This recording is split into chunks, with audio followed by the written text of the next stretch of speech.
हनुमान् श्रीपदो वायुपुत्रो रुद्रो नघोजरः अमृत्यवीरवीरश्च ग्रामवासो जनाश्रयः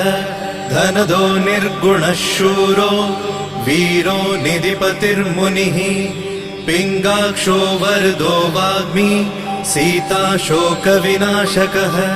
शिवः शर्वत्परो व्यक्तो व्यक्तो धराधरः पिङ्गकेशः पिङ्गरोमा श्रुतिगम्यः सनातनः अनादिर्भगवान् देवो विश्वहेतुर्जनाश्रयः आरोग्यकर्ता विश्वेशो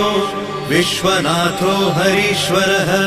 भर्गो रामो रामभक्तः कल्याणप्रकृतिस्थिरः विश्वम्भरो विश्वमूर्तिर्